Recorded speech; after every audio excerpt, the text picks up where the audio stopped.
अजितदादांच्या वेळेस सुद्धा पवार विरुद्ध पवार झालेलंच आहे. लोकसभेला सुद्धा पवार विरुद्ध पवार झालेलंच आहे.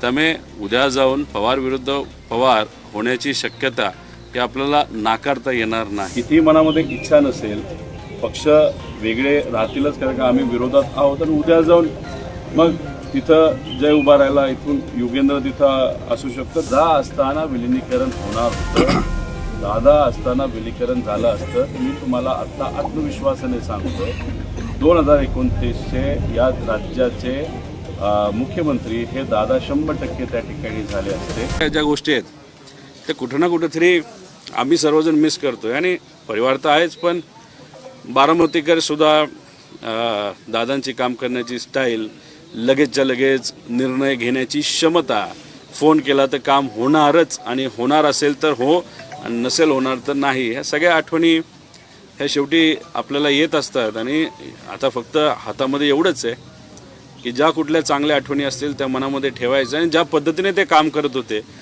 तशाच पद्धतीने याच्या पुढं काम करण्याचा प्रयत्न करायचा, एवढं मात्र आम्ही सर्वांनी ठरवलेलं आहे. दादा, जयदादांना आता विचारलं तर त्यांचं म्हणणं होतं की 2029ला जयदादा बारामतीतून उमेदवार असतील तर त्यांचं म्हणणं होतं की कार्यकर्त्यांची जी इच्छा असेल तर त्यानुसार. नाही, शेवटी कार्यकर्ते आणि पक्षाची जी इच्छा असते आणि पक्ष जो निर्णय घेतो तो तिथं ऐकावं लागतं. त्यामुळे त्यांचा पक्ष वेगळा आहे, त्यांच्या पक्षाने जो कुठला निर्णय त्यावेळेस तिथं घेतला जाईल, म्हणजे काकी जर निवडणुकीला त्यावेळेस उभं राहणार नसतील आणि जे उभं राहणार असेल, शेवटी त्यावेळेस जी लढाई होईल 2029ला ती तशी बघितली तर सर्व पक्षीय ती लढाई त्या ठिकाणी होऊ शकते. हे बघा, आता अजितदादांच्या वेळेस सुद्धा पवार विरुद्ध पवार झालेलंच आहे. लोकसभेला सुद्धा पवार विरुद्ध पवार झालेलंच आहे. त्यामुळे उद्या जाऊन पवार विरुद्ध पवार होण्याची शक्यता ही आपल्याला नाकारता येणार नाही. लोकांची इच्छा आहे, लोकांचं मत आहे. जी शेवट दादांची इच्छा होते की पवार परिवार एकत्रित आला पाहिजे, परिवार म्हणून एकत्रित आला पाहिजे. हे किती खरं असलं तर राजकीय दृष्टिकोनातून निर्णय घेत असताना कधी कधी चांगल्या गोष्टी होण्यासाठी काही कडक निर्णय घ्यावे लागतात, काही गोष्टींचा त्याग द्यावा लागतो. आता जर उद्या जाऊन परिवाराला एकत्रित यावं लागेल, आम्ही तर विरोधात आहोत, पण सत्तेतून काही लोकांना बाहेर येणं म्हणजे एक पक्षाला आमदारांकडे बघून आणि त्यांच्या सर्व कार्यकर्त्यांकडे बघून तो तसा सोपा निर्णय नाही. यालाच मुद्दा असा आहे, ज्या दादाची इच्छा होती दोन्ही राष्ट्रांनी एकत्र यावे, 29 तशी परिस्थिती निर्माण झाली. ती परिस्थिती बघून मग आता दावा ठोकला जातोय कशाचा? जयदादांकडनं की बारामती जागा आमच्याकडे राहावी, असं काय आहे का?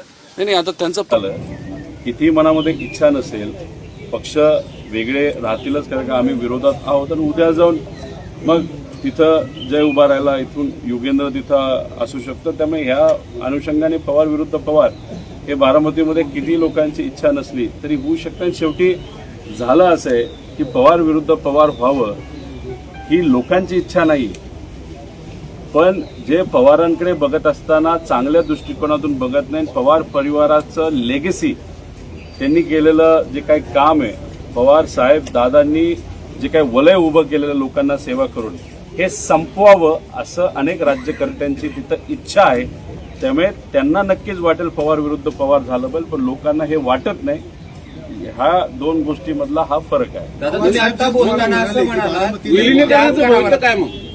विलीनीकरण होणार की नाही? दादा असताना विलिनीकरण होणार होतं, दादा असताना विलीकरण झालं असतं. मी तुम्हाला आता आत्मविश्वासाने सांगतो, 2029चे या राज्याचे मुख्यमंत्री हे दादा 100% त्या ठिकाणी झाले असते.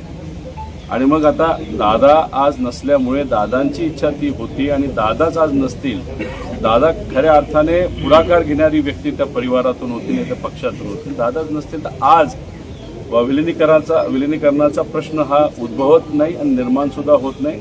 आम्ही प्रचाराला, आज अनेक लोकांचं म्हणणं आहे तुम्ही प्रचाराला का फिरताय?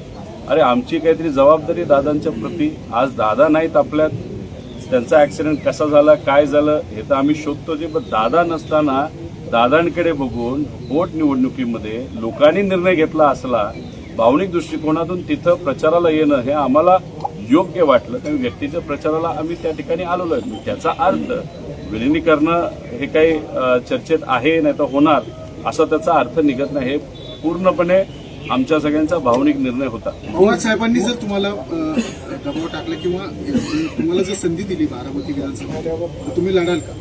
कुणी पवार साहेबांची जर इच्छा असेल की रोहित पवारांनी बारामतीतून लढावी 2029 तर तुम्ही लढाल का? आता जेव्हा विधानसभेचं गेलं इलेक्शन होतं, परिवारातल्या अनेक लोकांची अशी सुद्धा इच्छा होती जे लोकसभेला झालं ते विधानसभेला होऊ नये.